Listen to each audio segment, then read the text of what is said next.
In the mental health field, too often, we've made it seem as if it's just in your head. Just in your head. The landlord can hijack the rent by 20%. That impacts people's mental health. Can't have a profit-driven mental health care system if we want our people to be connected and healthy. Hey everybody, welcome back to It's Not Just in Your Head. This is Max Golding, LMFT, and Dr. Harriet Fraud, PhD. We are both actually therapists, and we're going to be talking about a topic that we covered kind of briefly, maybe topically, in the beginning of the podcast several episodes ago, and it's the topic of the DSM, or the Diagnostic Statistical Manual of, I think it's called mental disorders, or is it mental illnesses? I'm actually forgetting.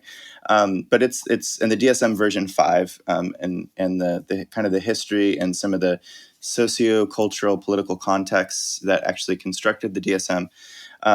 Before we do that, we're just gonna kind of give a big thank you first to two of our patrons, First Winter and Sarah Turner, and of course Liam for his constant help with the editing and social media. But for First Winter and Sarah Turner, thank you guys so much for your enduring support, and our other patrons. We just really appreciate it. It really does help because it does take work, like research, recording, editing, there's a lot of labor that goes into the podcast. So we do appreciate the support that you guys are able to offer financially. And anyone who does want to support us financially, you can do so at patreon.com/it's not just in your head. And, but it's not, we're not like all about the money. We make our living outside of the podcast.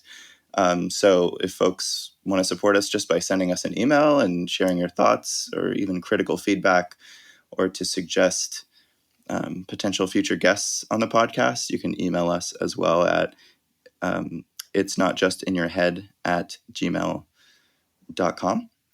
We also really would like you to know that we understand when people don't have much money.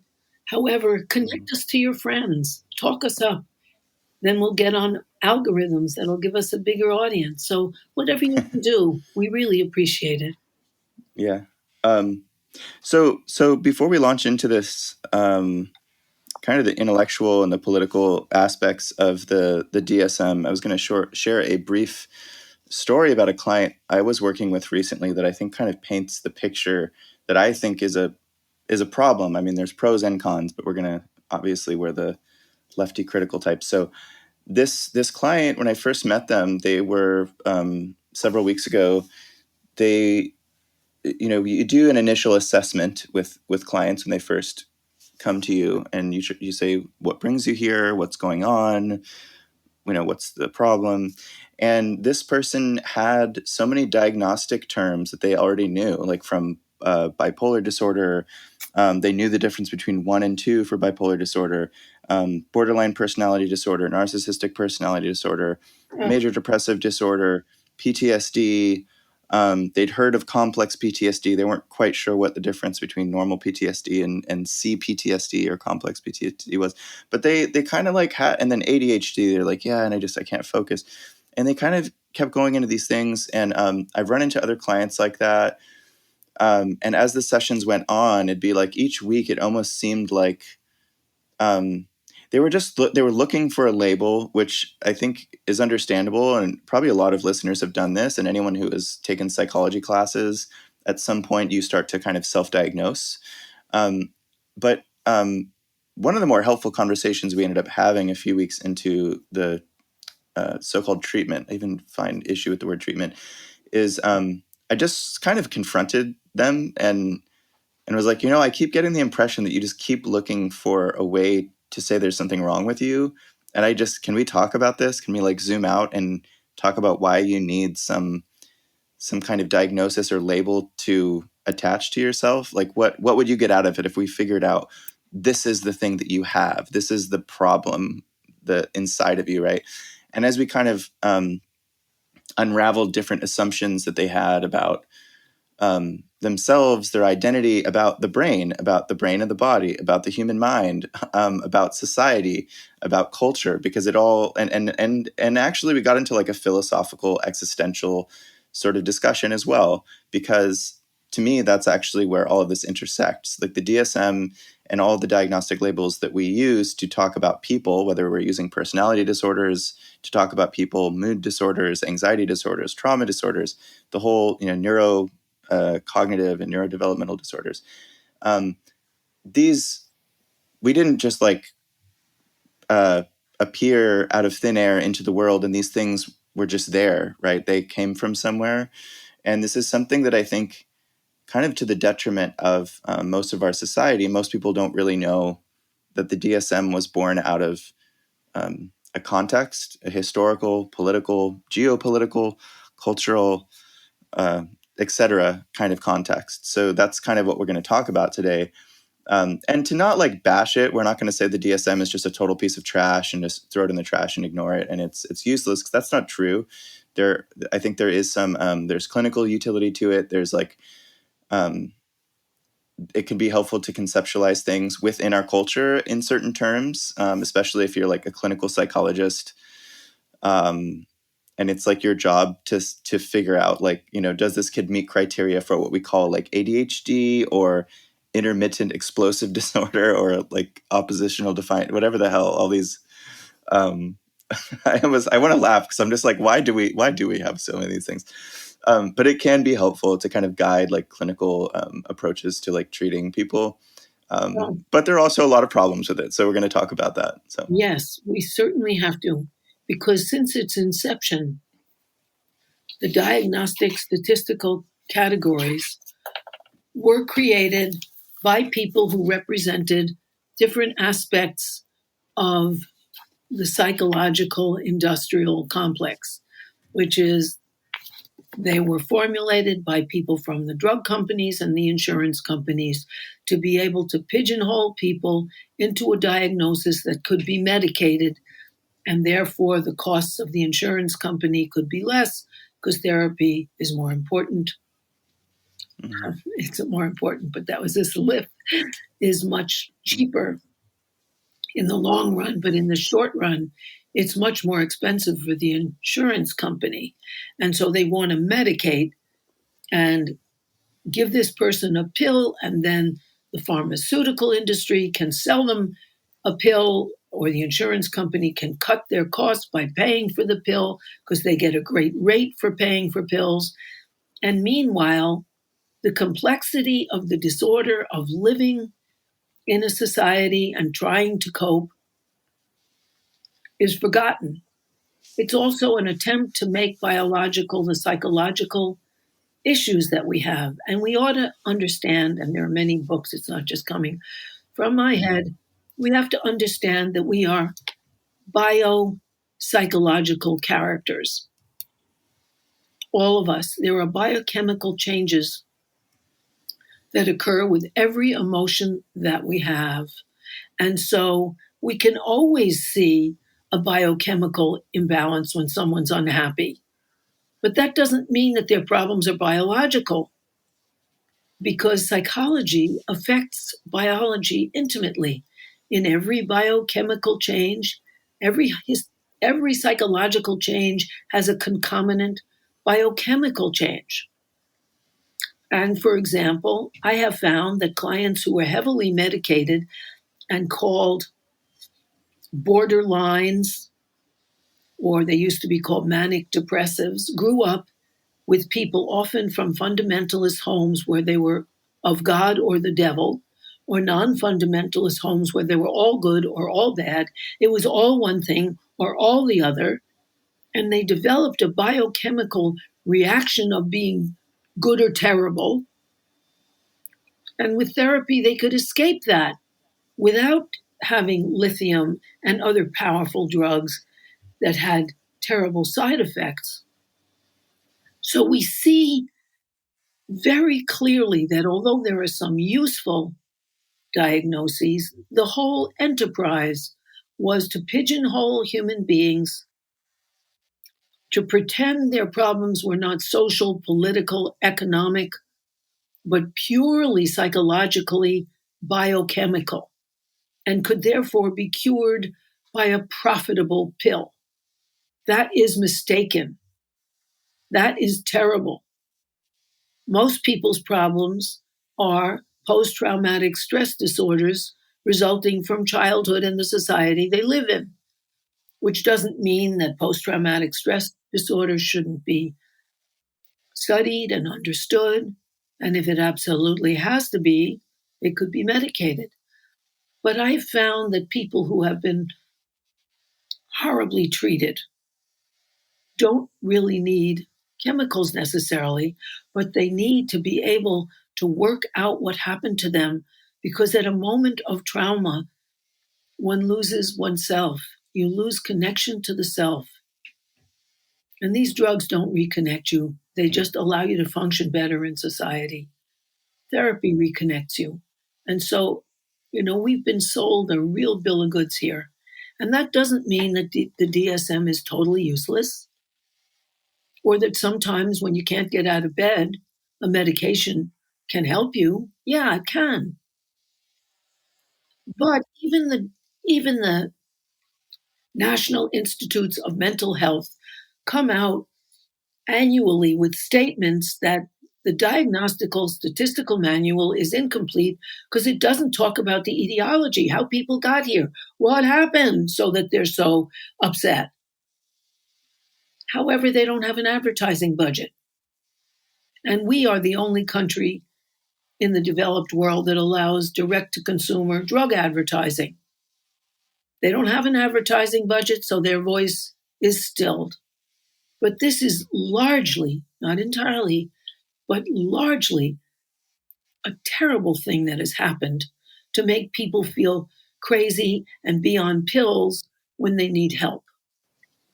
Enough of my rant, Max. Sorry to interrupt.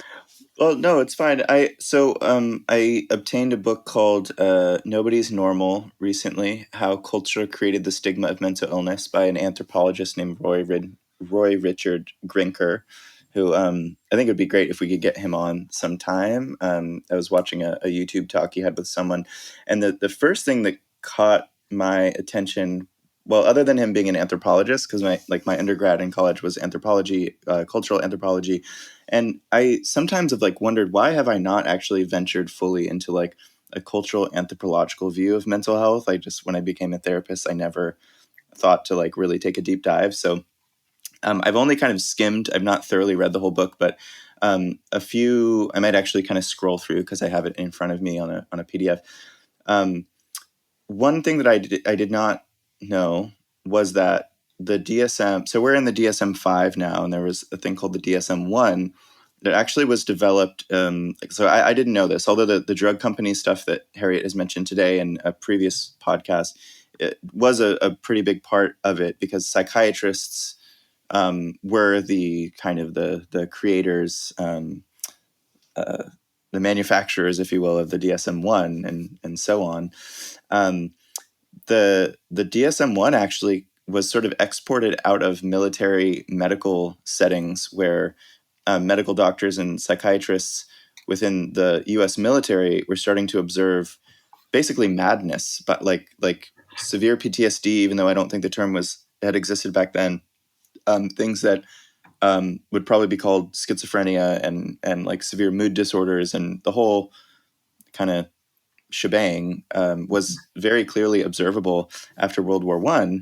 And you can kind of zoom out of the situation. You go, okay, let's just ask in good faith, why would you go from before World War I to during and after World War I? You'd see this mass cropping up of so-called mental disorders and mental illnesses. Well, I mean, any thinking person would say, well, it's not like the individuals, it's not like it was just in their heads, right? They didn't just up and kind of go crazy. You'd say, well, it probably had something to do with the war, right? So what happens during war? Well, you send a bunch of guys off, back in the day, it was just men. You send all these guys off to shoot at people and bomb people, and they're in places they've never been to before. They're torn away from their families and their communities. They watch their friends die. They themselves might get injured. And they cannot actually, they can't integrate and make sense of what's going on. And so their mental capacity to understand themselves and their own communities and reality, and the larger, probably philosophical, existential questions of why is there war? Why can't people get along? Why is there not peace? Mm-hmm. Who sent us here? All these questions that actually have to do with like culture, society, politics, economics, which would probably explain their situation better than anything else. Their minds and their brains and their bodies and their hearts and their souls couldn't explain it. And they started seeing the aftermath of World War I. So these medical professionals, from their cultural, like in the culture of, think about what the culture was of 1940s, straight, white, cisgender, heterosexual, or I already said straight, white male, educated men who like own property and probably inherited property during an extremely racist and sexist, et cetera, kind of time. A handful of guys sitting around saying, "How do we understand this?" Right. So that was the culture in which they said, "Okay, let's create like a sort of systematized list of the way, like different categories. So that person's hearing voices, that person's seeing things, that person's not seeing things, but they are hearing voices. That person no longer can sleep at night and is having these recurring flashbacks of explosions. And anyone who reminds them of a German or something, or reminds them of the same setting that they were in when they saw their friend get blown to pieces, that person in those situations flies into a rage and starts just punching people in the face and like getting really aggressive, right? So they started kind of creating these categories. Now, so then you can start to see where from that history, like, so war sort of, it's not like war caused mental illness or mental disorders, but that's one of the contexts that Roy Grinker's book talks about. But the book is really interestingly constructed. It's actually in three parts. The part one is called Capitalism, part two is called Wars, and part three is called Body and Mind. And so in the first part that he calls Capitalism, he actually talks about kind of the transition from feudalism to capitalism over the few hundred years that kind of eventually occurred, saying that what capitalism did just in the conceptualization of the individual as these sort of smaller units that were sort of taken from their context in their little like villages, in their townships, and far before there was this sort of secularized idea of like man having free will and people making choices and then acting within the free market or whatever. There was a much kind of simpler sort of like religious conceptualization that people didn't really have free will and they just sort of operated based off of what the needs were within the community of like, I tend to the cows, or I bang on the cobblestones and I raise the kids and whatnot. And what this author is pointing out is that there were clearly forms of mental suffering that were occurring during feudalism. And you can look back at literature from like ancient China and ancient Greece and like anywhere. And there's stuff that we would probably say, oh, that sounds like depression. That sounds like PTSD or whatever, right? Like these are still like probably human universals, the kinds of ways that humans suffer in different situations.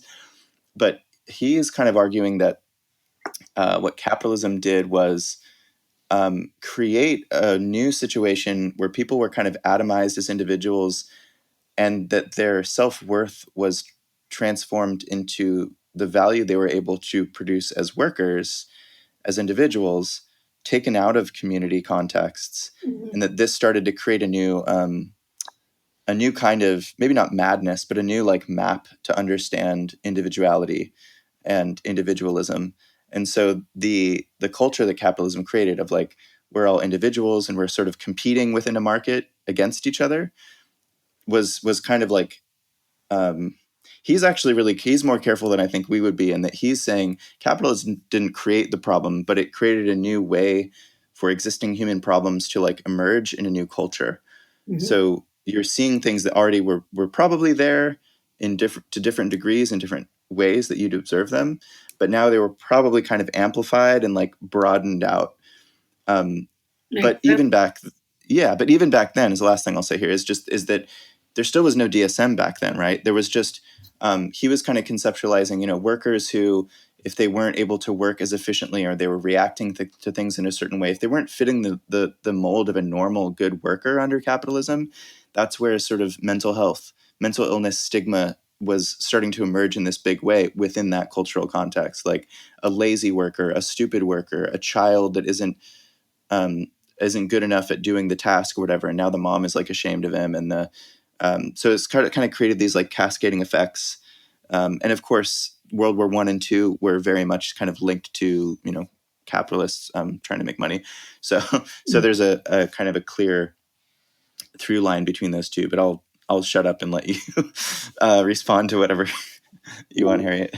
If we look at mental health as connection, as a sense of being part of something, as having a purpose, the purpose was not very clear in World War I. It was absent in the Vietnam War, which is when the whole diagnosis was formed, because there were more people who came home with PTSD than wounds or death.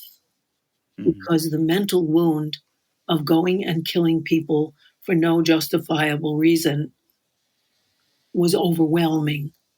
And I think that what happens is that people were connected to their buddies, and then when they came home and were disconnected by the only thing they could hold on to, which is their buddies, their fellow, because women weren't allowed, Marines, or in the Army, their fellow soldiers, and the WACs, their fellow helpers, they went mad because the one tenuous connection they had was gone. And they came back to families who hadn't been through this trauma, who didn't know what that meant.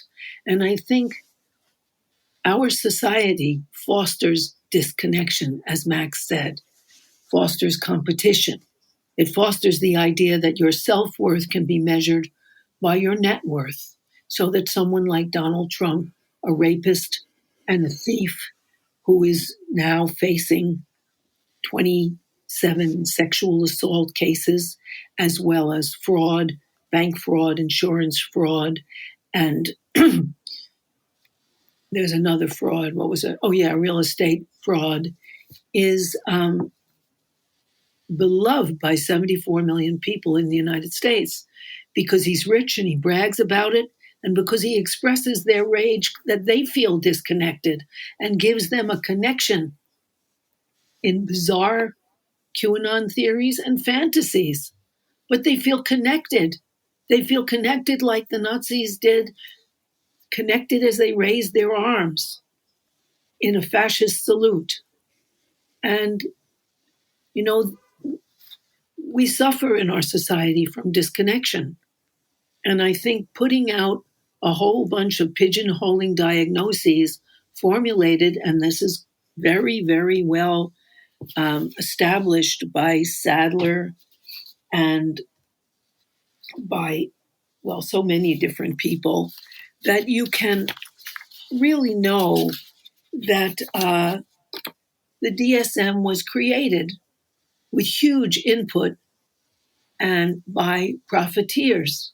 Also, we ought to mention that psychiatrists, who are often psychopharmacologists, many of them, they don't tabulate how many, but many of them get money as kickbacks from the drug companies for prescribing.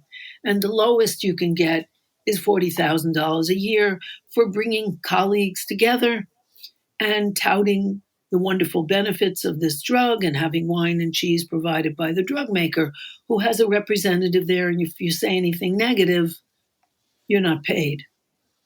And that goes all the way up to the top, so that the child psychiatrist who was in charge of the child psychiatry journal and at Harvard got a whole institute, and also more than $3.4 million a year for saying that Zyprexa was a good way to cure psychosis in children, when it isn't. It just makes them very fat and miserable. But he got so much money. And when he asked about it, one of his representatives, I heard an interview, was asked, you were fined the biggest fine in history, which was about $3 million. Of course, they made $17 billion off that drug. So they said, well, you had a big fine. Why did you do this? And the doctor said, hey, when you're racing towards $17 billion, you pay the traffic ticket.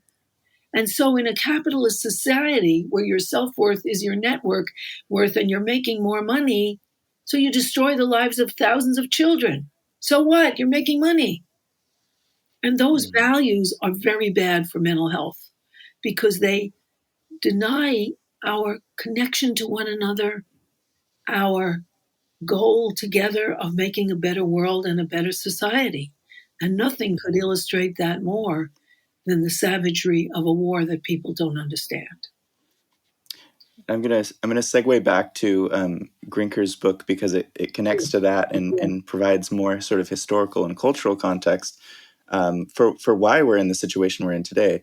So from chapter 2, which is titled "The Invention of Mental Illness," and Grinker actually doesn't deny the existence of mental illness. He's actually very careful with his language, but the first paragraph of the chapter says mental illnesses were not named or classified because there was any new scientific knowledge about the mind or because the mentally ill were singled out for confinement. It was the depths of confinement itself, Foucault writes, so that's from Foucault's History of Madness book, I think, that generated the phenomenon. Until confinement, doctors had never before seen so many deviant individuals in a single space. Confinement thus created the conditions in which doctors could observe people, generate the concept of mental illness, separate diseases of the body from diseases of the mind, and attempt to establish psychiatry as a new branch of medicine. And in this world into which mental illness would soon emerge as a distinct object of study, mostly well-meaning doctors believed that confinement represented real progress. And so the context of this, I assume he went over this in the first chapter, which I just skimmed a little bit before, and I don't remember what he wrote in it, but the confinement, the sort of asylums and such that were kind of emerging at the same time of the Industrial Revolution, I'm pretty sure, where you had masses of people that were kind of, there was a sort of exodus from the countryside into the factories, and that was creating a certain kind of madness for some people and children, and there'd be like orphans or the disabled, and there was these sort of what they were just calling social deviants in various ways. Mm-hmm. They were all kind of getting packed into the same place, confined into sort of medically observable contexts that suddenly doctors were thinking well, look at that weird behavior and look at that weird way of speaking and look at those patterns of stupid thoughts that don't make any sense. And so they were actually it was almost like herding, this industrial model all of a sudden of herding a bunch of people in really messed up situations in their lives, right? Mm. Because they'd been sort of snatched away from the communities that had made sense in a certain way. And also I should say, maybe as a sort of caveat, I mean, I'm sure that if you'd broken your leg and you're in a village where people with a broken leg are totally useless and no one cares about you anymore or something like that. I mean, I'm sure that happened. Or you're a woman who can't bear children, or I don't know, you can't produce breast milk. I'm sure there's all kinds of situations where people treated others really poorly and said you're totally useless to us because you're not serving a function in the village or something. I'm sure I'm sure that happened on some scale. But all of a sudden, imagine all the people who are considered sort of outcasts, thrown into a new environment as the Industrial Revolution had begun. And then within that new environment, they didn't adapt very well. And then they're all thrown into asylums and other places where they're confined and observed. So he goes on and says, the mentally ill were a society's undesirable, physically excluded from the community as a novel kind of human being, but now conceptually included into the new world of science and rationality. Doctors believed that patients could improve and eventually rejoin society only if first separated from their communities and placed in new homes with new rules and routines. And it goes on to some commentary on things like psychosis. But I mean, it is really hard, I think, at this, it's 2021 now, right? So how often do we think back to when, I don't know, from the early stages of industrial capitalism to consider that, well, first of all, that was actually a time that existed, and that's a way that people lived their lives.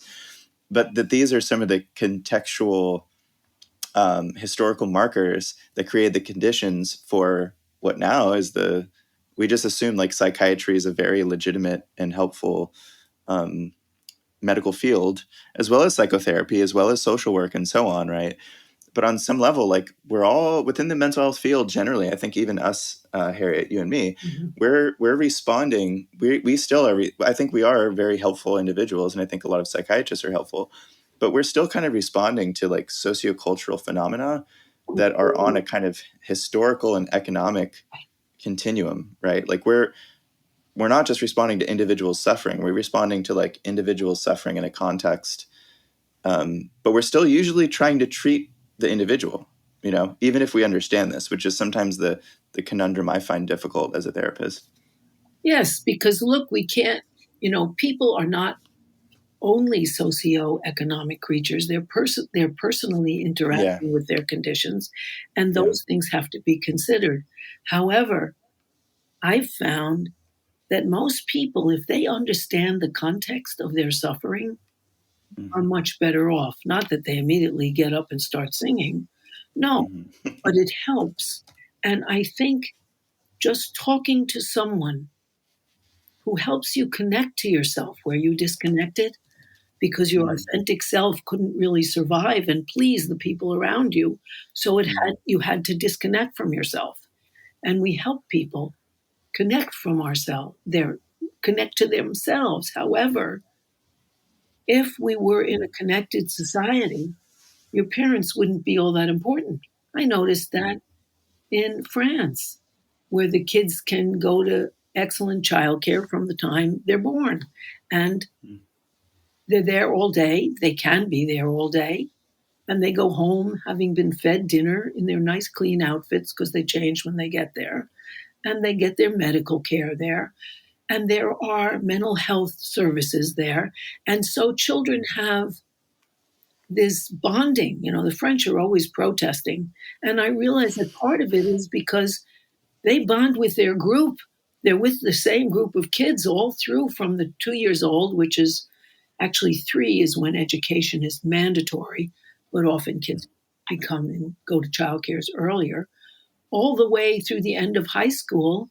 And because school is free, all the way to the end of graduate school. You have a sense of a community, of a bond with others like you. And that gives people a sense that they need a group and they're part of a group, which is why as soon as you retire in France, you join the retirees of wherever you live. And that people tend to always know that they need connection. And when they don't like something, they think this isn't fair. We were there once when they thought they wanted to reduce the funds for childcare, and there were hundreds of thousands of people immediately in the street because they thought, not I have to take care of this alone, I am the Lone Ranger, but we need to band together to change. There's a sense of the we, which helps people be more connected. And Americans have lost that more than any other people I can think of. And I think it makes us very, very sick a lot and very upset. And the solution is not only to take pills, the solution is to figure out what's wrong, change your own biochemistry in the figuring, reconnect with the part of yourself that lost, and join other people. It's a whole different paradigm because in one, you're sold something, and in the other, you join with yourself and others. Really different. And we've touched on this a bit too before in, I have this like obsessive, like gotta organize the workplace, organize the tenants, organize whatever. And part of that, I kind of realized recently that sometimes like I've been off-putting to some people in my life where they're like, yeah, activism, organizing, fighting the bad guys. I get it. Like, can we talk about like sports or something, And I'm like, okay, fine.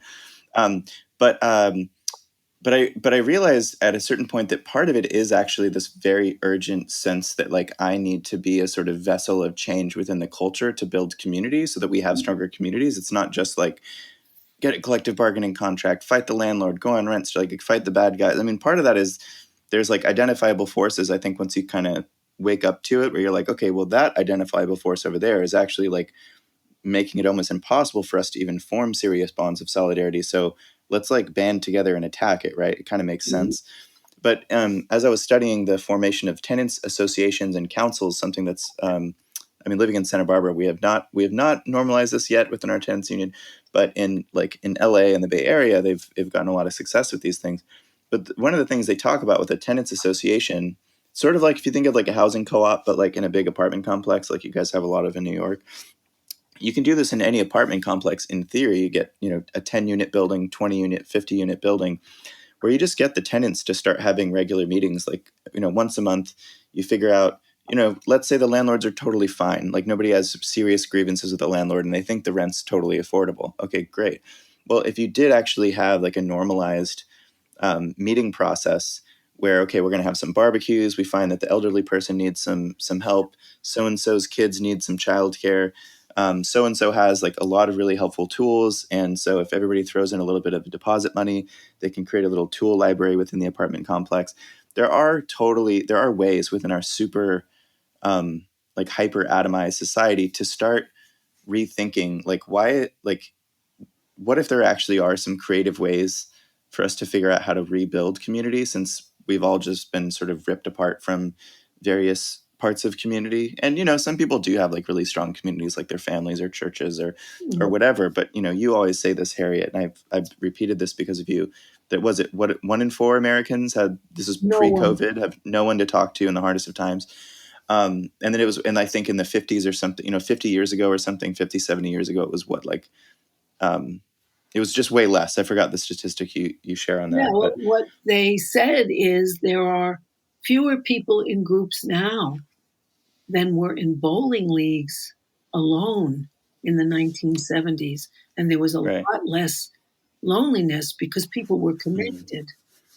And they're not. Well, so based on that, I think this is why this is another sort of dilemma, I think, in that, working in the mental health field, people come to us, this goes back to that initial story, people come to us assuming that they're a sort of broken individual, that there's something wrong with them, that like the things around them might be a little bit frustrating or off, or they don't like them or whatever, but it really is about them being like, there's this sort of focus, and it's not selfish and it's not narcissistic, but it is I think it's a sort of ideological and it's like hegemonic, to use like a big word for those who don't know. Like think of like if there's a pyramid, and there's like the people at the top with all the power. The hegemony is like whatever the prevailing ideology and stuff at the top kind of trickles down. That's like hegemony, and then like from there, people sort of adopt a certain way of thinking. It's almost like trickle down economics, but like ways of seeing the world.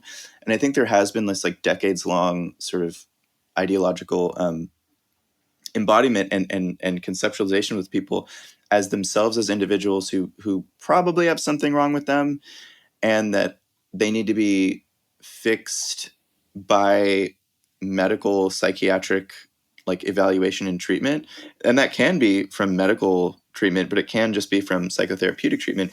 But even then, I think it's like I need you to help me work out what's wrong with me, versus like right. connect to the world better and make the world better, so the world can connect to me better, and so I can connect to the world in a better place, in a better way. And I'm going to read one more thing from Grinker's book, because the scary thing to me is that when we talk about hegemony if we actually, this might sound to some, like we had a patron like dump us recently because they were like, you're not even talking about mental health anymore. And we're like, everything's mental health, man, don't worry about it. But to make it kind of connect here, to when we talk about things like, when we talk about capitalism, we're also talking about imperialism, right? Because capitalism needs to find new markets to exploit, new labor and new resources. The US's sort of hegemony around the idea of like these like hyper individuals and everything, and this view of mental health is not just the US. I agree with you, Harriet, when you look at a lot of other whether it's France and some of the cooler European countries, the Scandinavian countries, but also if you just look at like a variety of like more indigenous, sort of like South American, African, Southeast Asian, whatever, ancient, like more traditional Chinese, like most cultures that have like survived colonialism and like had some sense of like their cultural identities intact, like there are a lot of like pretty resilient, like there's stuff within the cultures that mitigate against some of the more terrible stuff that I think we see, which is not, I'm not like romanticizing or fetishizing like indigenous peoples, but just from, I don't know, the little tour I took in my undergrad with cultural anthropology. But I'm going to read this bit that's kind of laying out the, well, I'll just read it to kind of like point it out. So, Okay. so Grinker writes, in 2005, Insel's just some writer person, psychiatry's impact on public health will require that mental disorders be understood and treated as brain disorders. His agenda parallels the international efforts of many public health workers to diagnose and treat mental illnesses, conceptualized in Western DSM terms everywhere in the world, often at the risk of seeing the individual in isolation from culture. The APA's website, and APA is American Psychological Association, unless this is a psychiatric association. Their website, for example, lists readings in global mental health, such as personality disorders in Basque Spain, trauma and depression in Ethiopian women, postpartum mood disorder in Iran, and so on. The World Health Organization's Mental Health Gap Action Program recognizes that the use of such labels across the globe is problematic. In an admirable effort to mitigate wholesale exports of Western psychiatry, the Mental Health Gap Action Program seeks to balance the use of Western models of care with those that are culturally appropriate, as well as balance the use of pharmaceuticals and local indigenous systems of healing. Nonetheless, they tip the balance toward the science of the brain.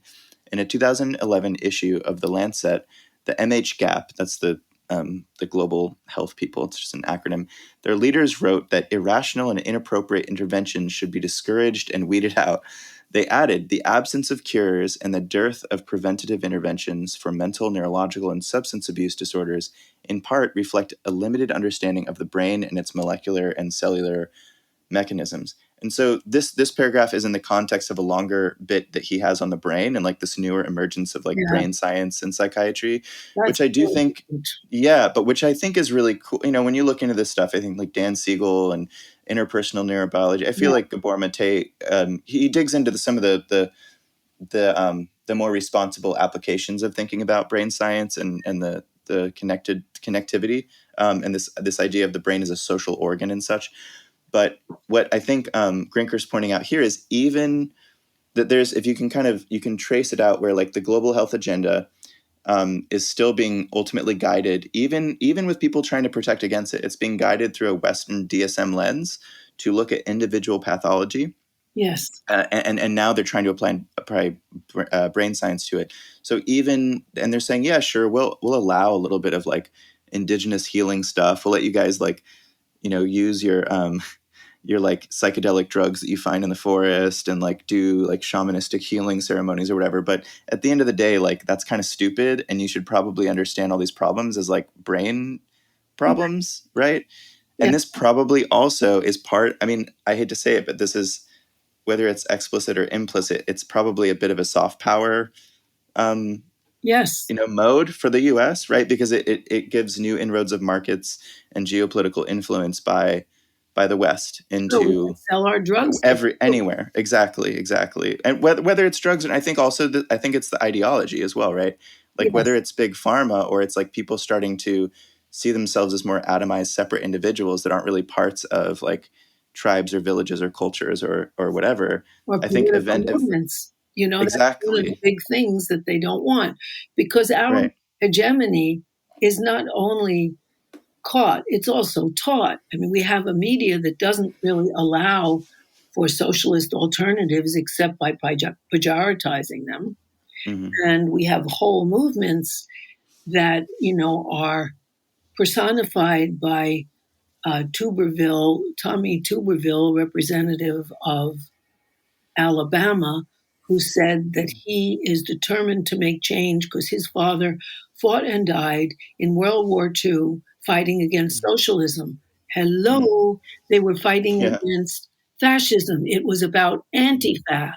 And this whole Hmm. idea is not only in the culture, it is a deliberate message in the textbooks and in Hmm. the televisions and so on. It is a deliberate message that Hmm. connecting with other people to empower yourself is much less effective than buying a pill. Also, you can see it with brain science.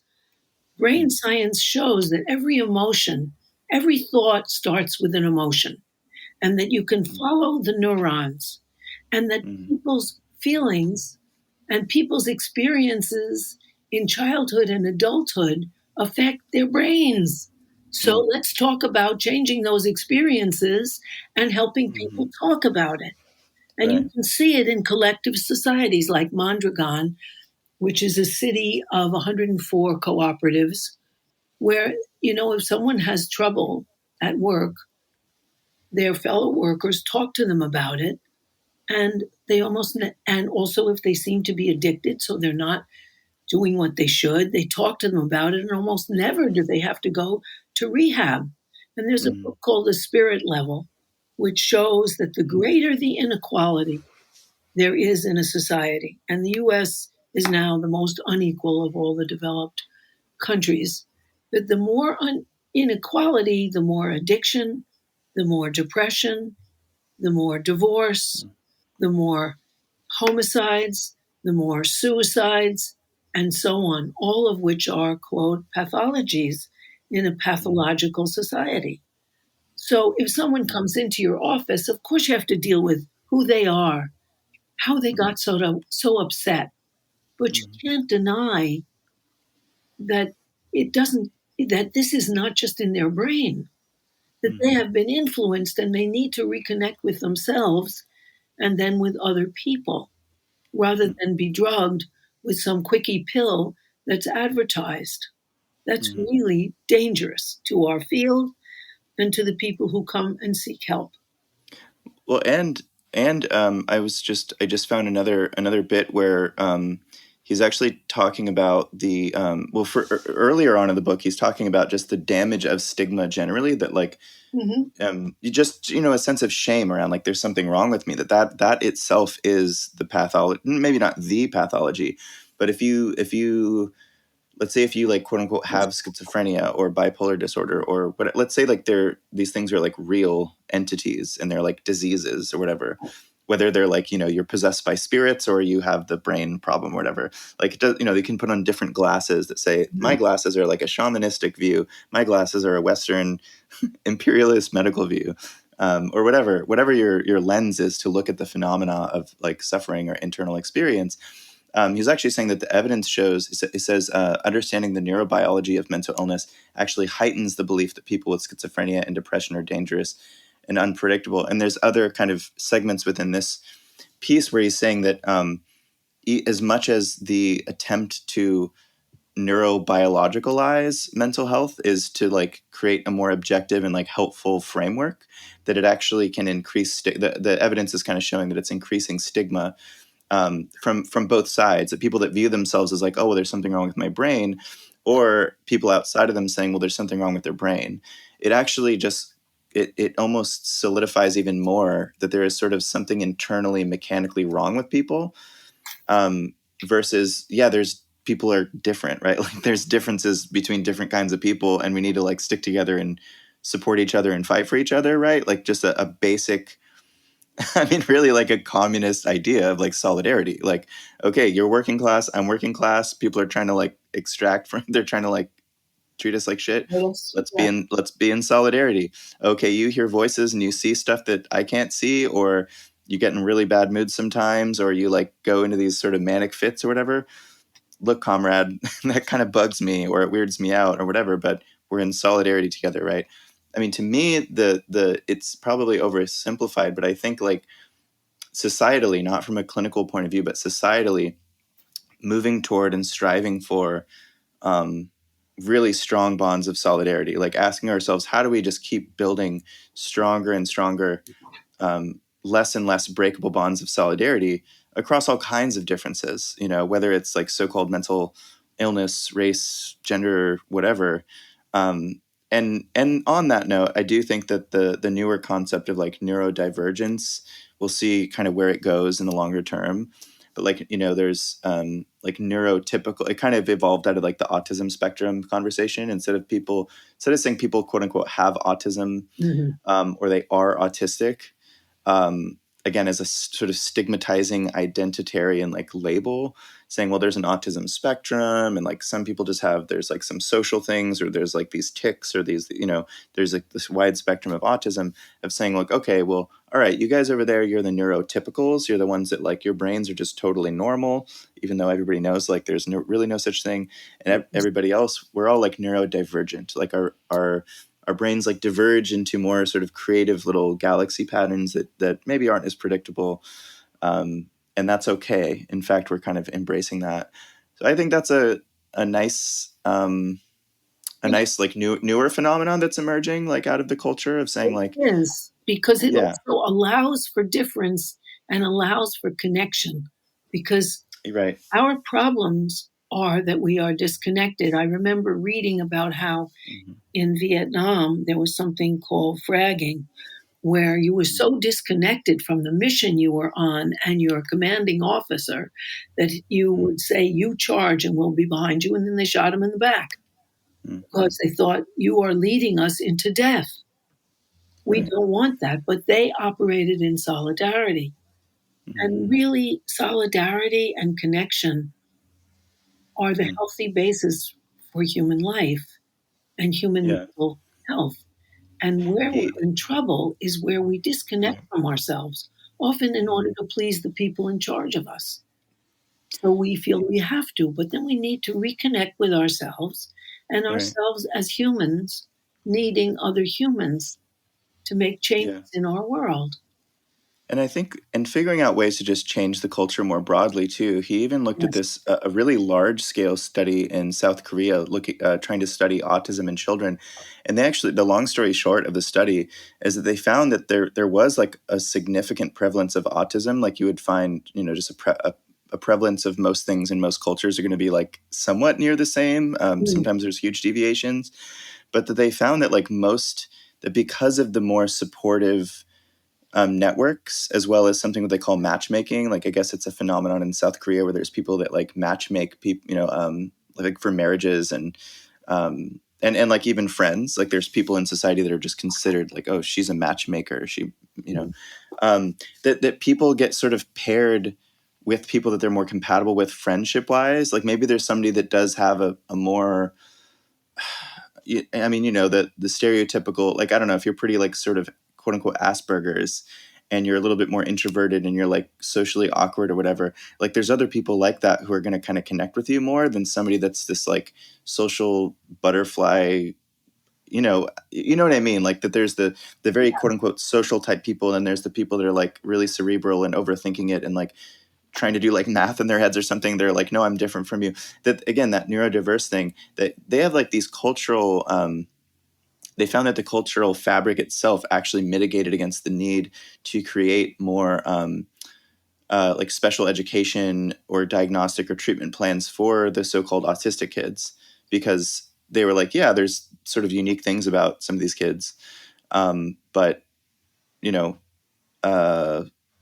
and they're also he's saying that there are some problems with it as well, that like maybe if we were able to identify certain kinds of differences, we could sort of like mitigate them even stronger with a different cultural or clinical approach. But anyway, I thought it's one of many interesting samples that he kind of jumps around with, saying that different cultures respond to the same phenomena differently, and the cultural responses to what we're calling mental illnesses or mental disorders kind of make or break whether or not people are able to cope with it. That's right.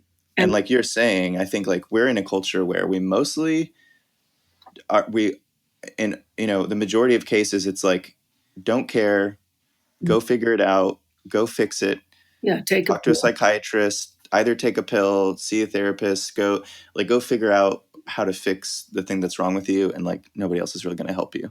Also, as Oliver Sacks wrote so beautifully about this, different mind types have different strains. For example, I looked up Asperger's disease, which is one where people find trouble emotionally connecting with other people and are more attracted to things inside their heads.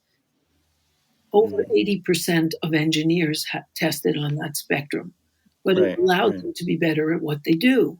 There are strengths along with weaknesses, and difference should not be pathologized. because we're not exactly someone's idea of normal. And as the book says, there is no normal.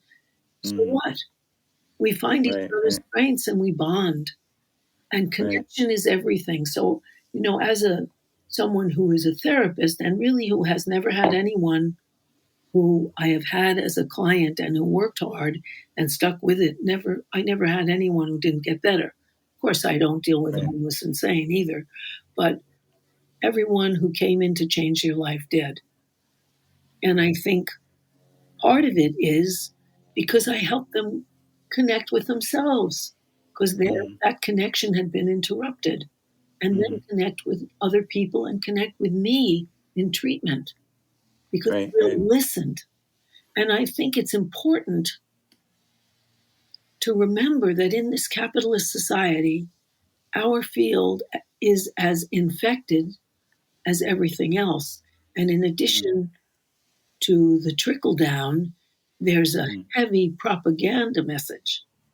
And I feel it's the heavy propaganda message of our media and our advertisements and our textbooks and our approaches that get to us, just as the economics of trickle down. I think that because some people are rich, it'll trickle down, that the best image is if you pee in your pants, there's a tiny bit that gets into your shoe. That's not enough. And that's not a good way of looking at it, but rather there is a steady stream of propaganda. And we have to watch out for that and still try to connect with each other and ourselves. Yeah. And I think maybe we should probably close out, but I agree with you that I think the very helpful thing that therapy can do in particular in social work and other, similar kind of like modes of help is that it can create like one dyadic connective experience that can then be generalized outside of that experience, right? So if you learn with a therapist, and if like for listeners that maybe like are on the fence, like should I see a therapist or whatever? Well, and then there's the cost question, right? It's like, well, do I have insurance or do I like? And that's just a whole other really shitty can of worms. But like for those that have the privilege to be able to see those of us that are so amazing and helpful. But if like when you get the opportunity to see a therapist, if you're struggling with stuff, and if you are one of those, the 1 in 4 Americans that has like no one to talk to, when you find that you finally do have someone to talk to, and yes, it's like professionalized friendship and stuff, right? Like I think all the criticisms of therapy are like totally like they're accurate, right? Like this like professionalized, credentialized, whatever, professional managerial class criticism. However, if you're able to use it, like use us, right? Like use us as a tool, as a means to an end. Like we're not the end, we're the means, right? So use us as a means to be able to get that connection that you don't have anywhere else, and to be vulnerable, to like be in your shame and say, and say like, that thing you said last session kind of pissed me off. I did it, and like, oh, I'm sorry. Like, let's talk about that. I'm sorry about that. Talk about your childhood stuff, whatever it is, or if it's just practical problem solving stuff. I haven't been doing this as long as Harriet, but I'd say, I don't want to say all, but the majority of people I do think actually start to, after not even that long of a period of time, start to kind of adjust to their situation outside of our relationship much better. Because I'm just able to give them the space to be able to kind of like free themselves up a little bit and figure out which direction in life they need to go to solve certain problems. You are, Max, but we also should let our listeners know that just like it's hard to find a good plumber, it may shop around and see who you want to talk to, because you want a therapist who can hear you and see you and acknowledge you, because that's very important too. And since we've already been going for like an hour, we shouldn't get into it, but another time, because you've thought about this a lot more than I have, but I have been thinking more about the issue you've touched on a million times of like women's work, basically like women's / domestic and caregiver and emotional labor for the longest time was not considered real work. And so there was no wage attached to it. There was no compensation or anything. I think taking a deeper dive into that and how because it's something I've struggled with a little bit of like, well, is this real work? I mean, we're like sort of these white collar workers and this and that, but like, in the same way that like cleaning homes, vacuuming, raising kids and all that, yes, it's absolutely real work and it actually should be compensated. It's and if we had emotional labor, it's intellectual right, exactly. and emotional labor, which is huge. And that's why now in the United States, the majority of managers are women, because we're brought up to negotiate rather than muscle, try to coordinate, negotiate rather than push.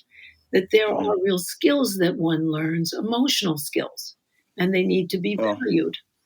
Well, that's true. Well, when we have Catherine Liu on, I think she's going to have a really harsh view. Like, anyway, we'll get to that in a couple of weeks. But we will. of the way that women and femininity and empathy and emotions and stuff has actually been sort of weaponized against workers, and they're like, "Oh, I'm your friend." But anyway, that's a whole other topic.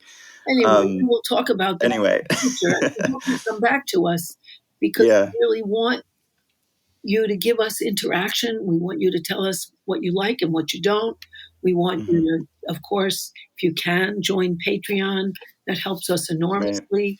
If you can't, we still love you. And we want you to connect this podcast with whatever people you have that might be interested, so that we can expand our range of listeners. So yeah. And we really like having guests on too. I mean, because there's so many different directions to go in these conversations. So if you are someone that you think, as long as you're not just a narcissist and you're just fully yourself. No, I mean, we don't even believe in that. But like, if you're like, I really have a lot of thoughts on this, or like, I have a clinical background or an academic background, or like, I work in XYZ field and I actually have a lot to say on that. Let us know. Contact us. Let us know. We have a Discord chat for patrons, that those who know, it's like a little chat room. And I'm in there, and Harriet she's a self-described like tech, tech challenged or whatever her language is. So she's not in there, but I can like pass messages to her. And respond. Yeah. And we're kind of, it's getting more active. Like the little community of our patrons are like just chatting amongst each other more too. Good. So and maybe I can learn it, for heaven's sakes. Yeah, I can teach you if you want. Yeah. So anyway, just repeat, if you want to be a supporter, patreon.com/itsnotjustinyourhead. If you want to contact us, email itsnotjustinyourhead@gmail.com. And that's it. That's it. Thank you very much. Dun. Yay. All right, everybody. Have a good whatever day or whatever. Have a good whatever. Bye.